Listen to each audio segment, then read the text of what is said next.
All right, I'm Brooks Barber. And I'm Brooke Fornash. And we're here to share with you our research on determining the ideal location for the State Career Development Conference for Kansas DECA and why that is an important factor in determining the success of the conference in terms of attendance and various other outcomes. We determined the ideal location based off of the distribution of students across the state and finding a central point, which we will get into here shortly. And looking at DECA overall, it's an organization that prepares emerging leaders and entrepreneurs. It's an international organization that spans over multiple countries, has a total of 200,000 members in 3,500 schools. Neat part of DECA is that while it is an international organization at the local level in the United States, each state's Department of Education handles the management in terms of their conferences. Through the chartered associations, they take care of registration and various other tasks like that. And then DECA Inc. just oversees everything in terms of the international level, from the International Career Development Conference to branding guidelines and other things like that. Diving into Kansas DECA specifically, the Kansas Department of Education in Fort Hays is currently the one who oversees Kansas DECA. We took it over about 3 years ago. There's a total of 1,179 members within 40 schools that span across the state of Kansas. The conference we're going to analyze to you today is the annual State Career Development Conference. In the past 3 decades it's been held in Overland Park. This most current year, it was held in Manhattan, Kansas, and that is what we're going to discuss to you today. We also wanted to provide an overview of Kansas DECA's presence on social media as well. You can see that they're present on all the popular social media networks, from Facebook to Twitter and Instagram and even LinkedIn.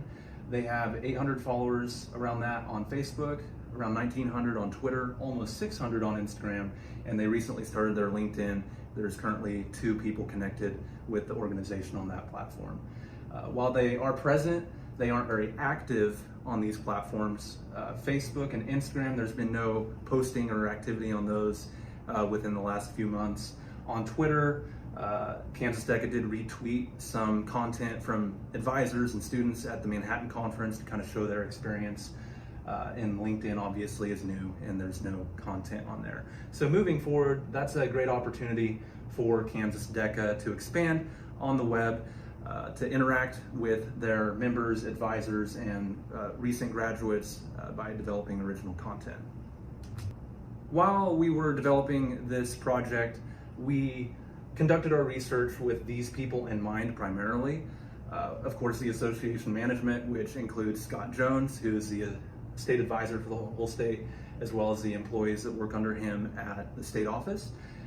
There's also the board of directors for Kansas DECA, which include Clayton Evans, Chase Topliff, Tyler Thompson, and Brian McFall. Let's jump right into the rationale for our proposal.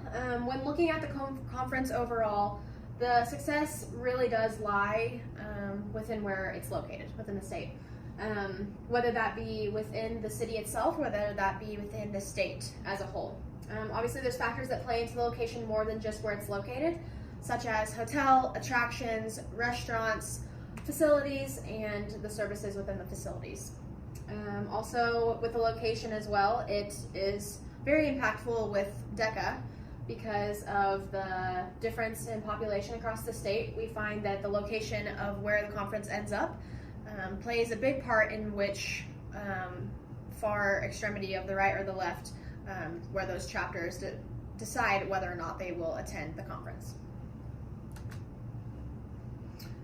We did a SWOT analysis to kind of start off the project, see where we lie, and kind of analyze the location this way. So we're going to go over strengths, weaknesses, opportunities, and threats of having the conference in Manhattan, Kansas, like it was held this past year. Looking at strengths, the centralized location, both in state, in the state of Kansas, we felt that Manhattan was more centralized versus the past years of it being in Overland Park.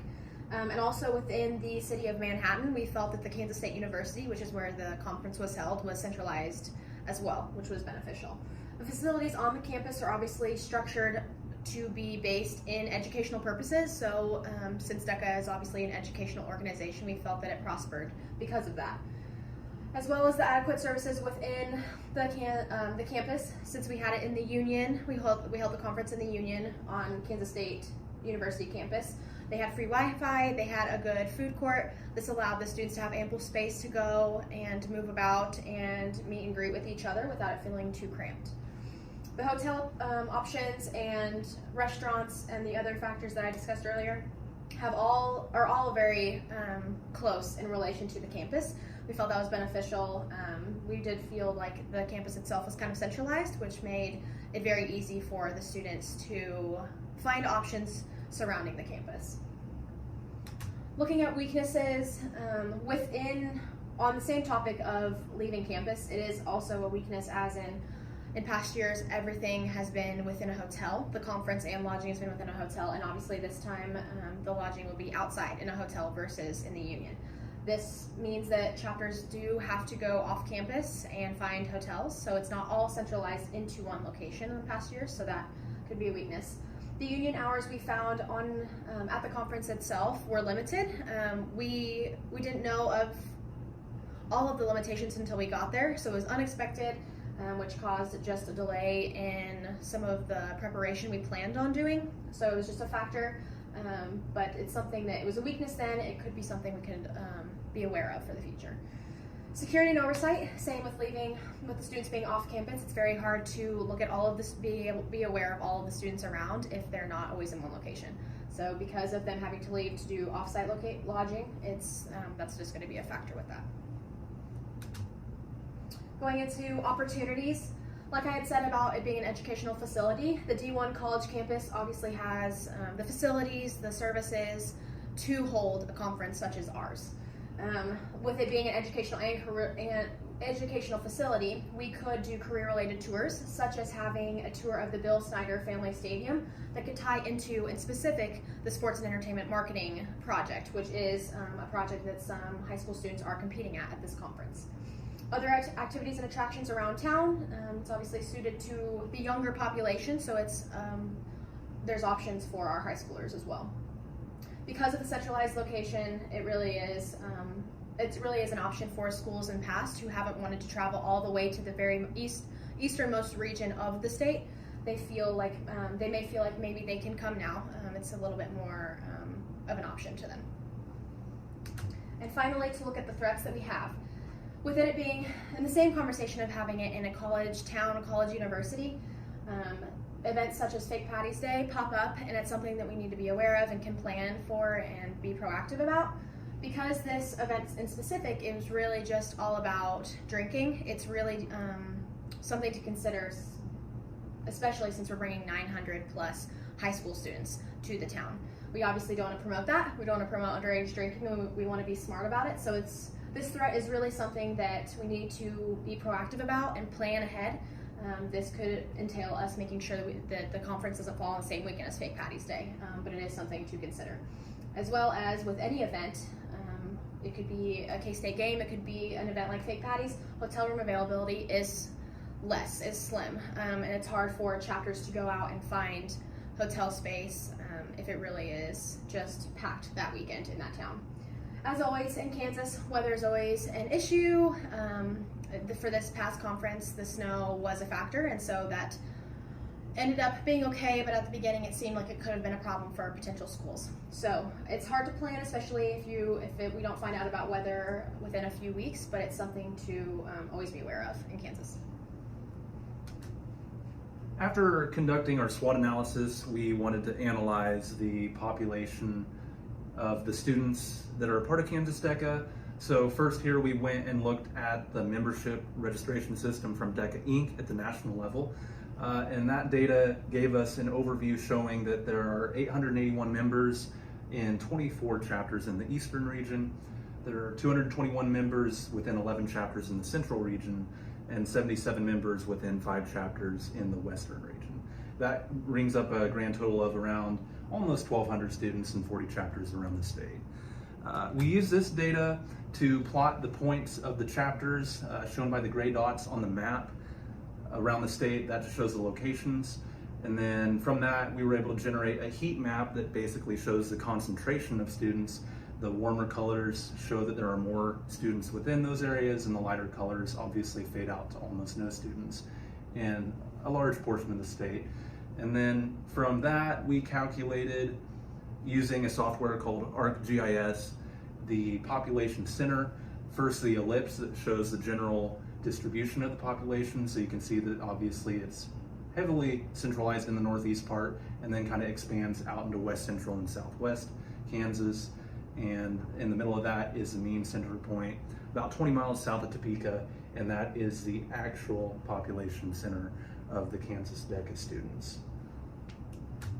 From that, we were able to realize that Emporia and Topeka were ideal locations in terms of that center point. Manhattan, the current location, as well as Overland Park, the previous location, they're about equal distance to that center point. So in that term, Manhattan is just as appealing as Overland Park would be. First, we wanted to look into Emporia to see and evaluate how that community is for this kind of conference. The CVB website itself stated very clearly that the community is ideal for smaller to mid-sized gatherings. Kansas DECA falls more into a larger category than that. The only facility that could really handle what we need for this conference is the Memorial Union at Emporia State. And even that wouldn't be enough. Their largest room can only hold up to 800 people, whereas we need room for over 1,000 for our grand awards, as well as testing and other setups like that. In addition to the facility limitations, there are less hotels in Emporia when you compare it to Topeka and Manhattan, and obviously Overland Park as well. Based off of that, we also analyzed Topeka's amenities. We did find that they had a few more options than Emporia. We did kind of notice that there were 4 that seemed to be the most popular within the area. Kansas Expo Center, the Ramada Convention Center, the Capitol Plaza Hotel, and the Manor Conference Hotel. Within that, we realized that some did fit the needs of our conference and some do not. Based off of that, we kind of dove into the Kansas Expo Center and see what their facilities offered. Within that, we found they had 3 halls. It was really just those main 3 that they had within the Expo Center, but as you can see at the numbers, they would hold our number of students, with the highest one being 3,000 and the smallest hall holding 350. Really within the needs of the activities that we do, some of the activities would easily be suited. When looking overall at what the entire conference looks like, we have a lot of breakout sessions, we have social activities, we have just areas for the students to hang out and meet and greet with other students and just to relax. And this is set up more, it limits our opportunity to do that, as Kansas State University did. Also, we looked at the hotels that spread across the city.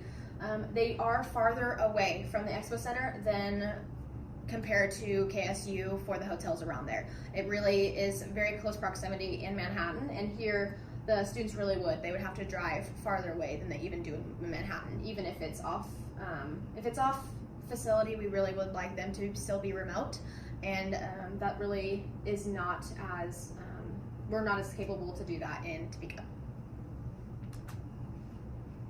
So we come back to Manhattan's, specifically Kansas State University's amenities. They really do. They have a centralized conference location on campus and also in the state. The proximity of campus to hotels, like I discussed in the last slide, really is key. We don't, as we had discussed in a weakness earlier, we don't love that it's off campus or off site for lodging, but if it is, we would love to be in close proximity to our conference center as much as possible. The facilities, like I had said, are already built for educational purposes, so it really fosters the opportunity for our state conference, our state career development conference.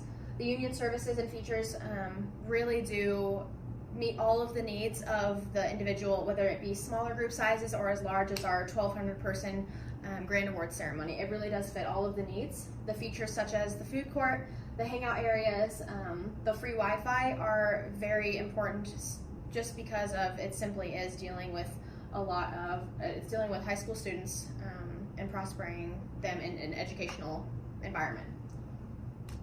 After taking all of these factors into consideration, just most simply put, Manhattan is currently the ideal location for the State Career Development Conference.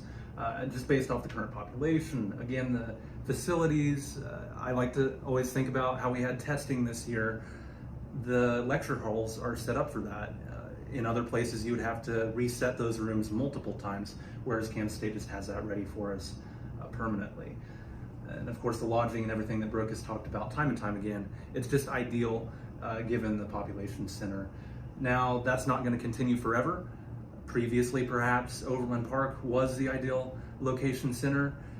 However, based off of the trends, it has shifted a little bit to the west, and maybe down the line that's going to continue. And these kind of tactics that we've used to reach these conclusions now can be used again in the future to meet a new location such as Wichita or Topeka or Salina or something like that. So it's always something that the state office needs to take into consideration every few years, as well as the board of directors and everybody involved with the conference planning process. The next part of our project, which we will be sharing with you soon, is primary research. We've delivered and prepared a survey for the advisors around the state. The quantitative data obviously will tell one story. We want to know what their opinion is on the experience that they had in Kansas State University this year, just after being in Overland Park for all those years, and see if they thought it worked or not.